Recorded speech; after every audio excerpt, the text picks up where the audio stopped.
Good morning everyone. 11th Commerce English Medium BA.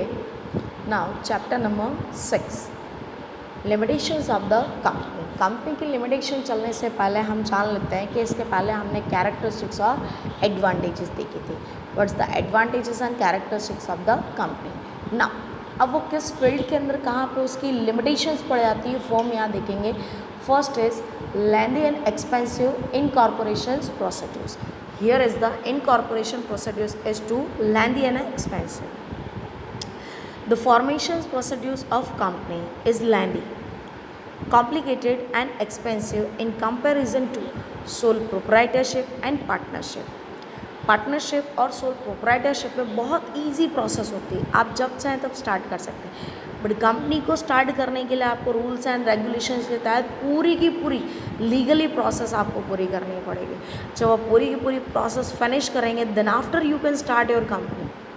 Company has to submit the document like memorandum articles before the registration of company to obtain the certificate of incorporation. For this, expert services are obtained in addition to registration fees to the registrar, and experts are to be paid high fees for their services. ये सारी की सारी process complete होगी तो जाकर के हम कह सकते हैं कि कंपनी को एक तरीके से कंपनी स्टार्ट करने का सर्टिफिकेट मिलेगा and then company started and you can working in the market. Second आता है legal restrictions. A company comes into existence by law. It is comes by law and rules and regulations. Company has to observe legal provisions during to its lifetime. जब तक company चलती है पूरी पूरी life time उसको सारे के सारे रूल्स एंड रेगुलेशंस फॉलो करने पड़ते हैं. अगर वो कोई भी रूल्स एंड रेगुलेशंस फॉलो नहीं करती है than anyone persons can choose the case in the court against the company. The statement, report, accounts are to be submitted to registrar of the companies regularly at a certain time. Some provisions of SEBI, Security and Exchange Board of India are to be fulfilled. देखिए आपको जो last time बताया था वही चीज़ यहाँ पे आ गई. SEBI, Security and Exchange Board of India. It is regulate market of shares. सुना बात करते हैं लीगली रिस्ट्रिक्शंस की. तो कंपनी की लाइफ टाइम पूरे के पूरे लाइफ में उनको सारे के सारे रूल्स एंड रेगुलेशंस फॉलो करने पड़ते हैं. प्लस उनके जो स्टेटमेंट्स होते हैं, रिपोर्ट्स होते हैं, अकाउंट्स होते हैं वो कंपनी को रेगुलरली सीवी को सबमिट करने पड़ते हैं कि भाई कंपनी किस तरीके से काम कर रही है, किसी के साथ चिट तो नहीं कर रही. So legal restrictions are held on the company. Next आता है increase in the administrative expenses. Administrative expenses increases due to high fees to experts. Attractive salary of the specialized officers, expensive on the research. यहाँ पे production से ज़्यादा बाकी के कामकाज पे रिसर्च हो जाता है.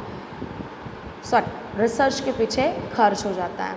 चलिए बात करते हैं. आपको मैं कुछ नाम देंगे, आप कुछ सोचिएगा कि क्या है.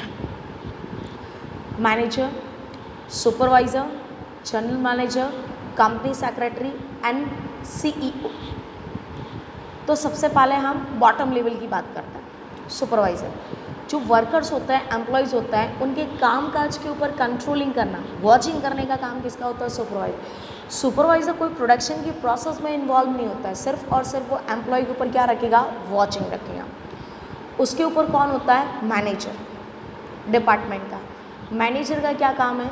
जितने भी लोग कामकाज कर रहे हैं बस उनके कामकाज का कंट्रोलिंग करना, मैनेज करना. वो कोई एक्टिविटी नहीं करता है.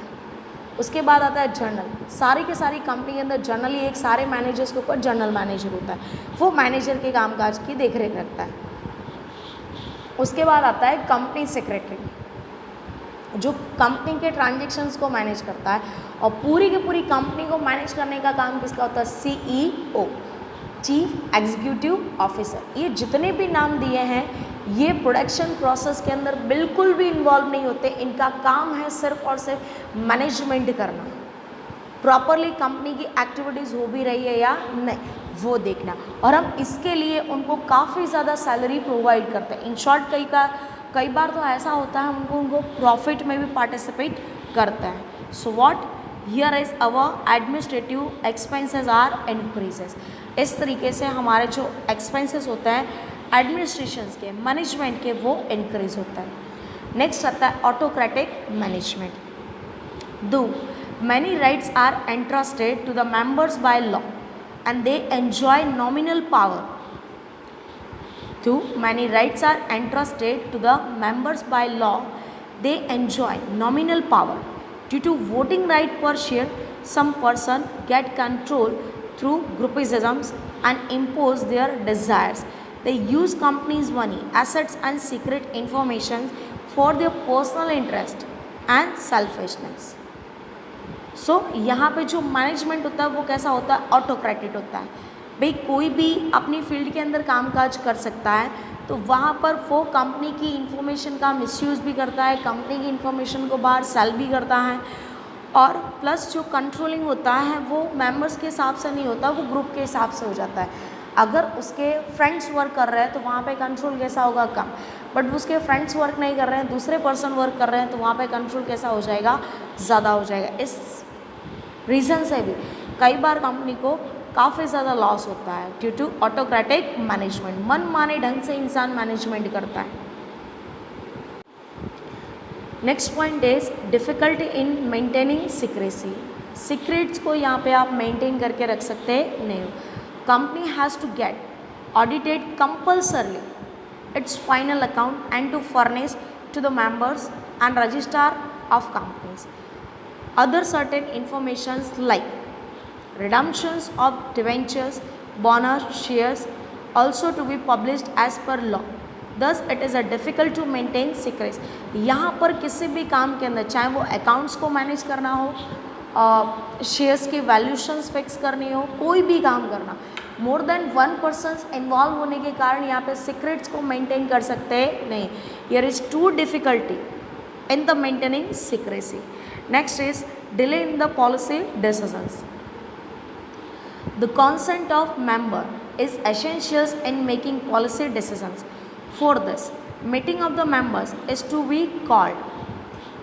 यहाँ पर कोई भी एसेंशियल्स आपको डिसीजंस लेना है तो सबसे पहले बोर्ड ऑफ डायरेक्टर्स की मीटिंग को बुलाया जाएगा। Notice of the meeting is to be furnished to the members in advance before certain days.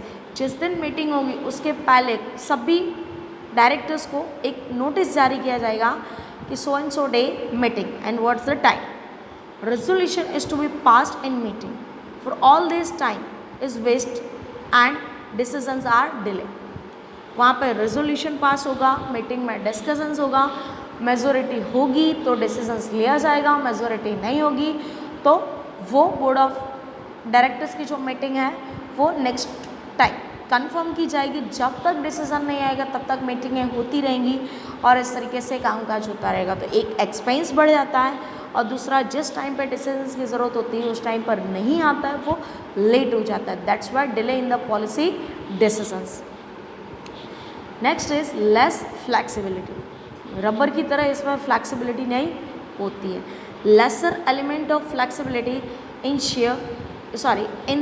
in companies form as compared to proprietorships and partnership.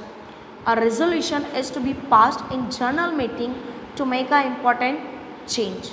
Approval of central government and court is required in some circumstances. अगर आप अपनी company के अंदर कोई minor change भी करना चाहते हैं, मेजर नहीं, माइनर चेंज करना चाहते हैं, तो उसके लिए भी आपको क्या करना पड़ेगा? सबसे पहले जर्नली मीटिंग लेनी पड़ेगी या एक जिसके अंदर सारे के सारे शेयर होल्डर्स इंक्लूडेड हो। दूसरा सेंट्रल गवर्नमेंट और कोर्ट से आपको परमिशन लेनी पड़ेगी। Then you can change certain things in your company when you gets the permission from the central और a court. But whenever you do not get the permission then you cannot change anything in your company. So here is the less flexibility because here everything comes and done by the rules and regulations. Next point आता है encouragement to speculations. Speculation का मतलब होता है अफवाह। मान लो कि मैंने आपको बोल दिया कि कल अहमदाबाद के अंदर बहुत बड़ा अर्थक्वेक आने वाला है, तो आप किसी और को बोलोगे, कोई और किसी और को बोलेगा, मतलब इस तरीके से ये इन्फॉर्मेशन स्प्रेड होती जाएगी। But what's the chances, how many it's a true, क्या चांसेस हैं कि कितना ट्रू होगा? शायद तक मन का वहम भी हो सकता है। और ये एक तरीके से अफवाह भी हो सकती है, that's a speculations. Artificial changes in the stock market encourages speculation as the directors are acquainted with the secret information of the company.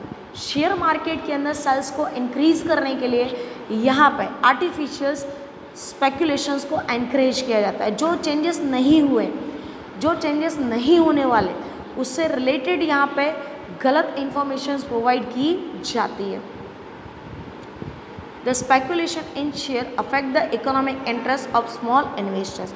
और छोटे छोटे इन्वेस्टर्स को ये काफ़ी ज़्यादा अट्रैक्ट करता है. दैट्स वाई हमारे जो शेयर्स का सेल्स एंड परचेज उसमें काफ़ी ज़्यादा हद तक चेंजेस देखने को मिलते हैं. नेक्स्ट आता है disadvantages to the society. Society has to become the victim of strike of employees, lockout by employers, monopolistic evils enter as more importance is given to the capital than the man. Hence, unequal distributions of income and wealth arises in society. किसी को ज़्यादा मिलता है तो किसी को कम मिलता है. कई बार जब एम्प्लॉय स्ट्राइक कर देता है, लॉकआउट कर देते हैं, तो वहाँ पर कई कई दिनों तक प्रोडक्शंस होगा नहीं, और प्रोडक्शंस होगा नहीं तो मार्केट में उसका सप्लाई हो सकता नहीं है. कंपनी में कई बार मोनोपोली जब आ जाती है तो वो मनमाने ढंग से लोगों का एक्सप्लॉइटेशंस करते हैं प्लस प्रॉफिट अर्न करते हैं. So we can say is that here is unequal distribution of income and wealth arises in society. किसी को ज़्यादा मिलता है तो किसी को कम मिलता है.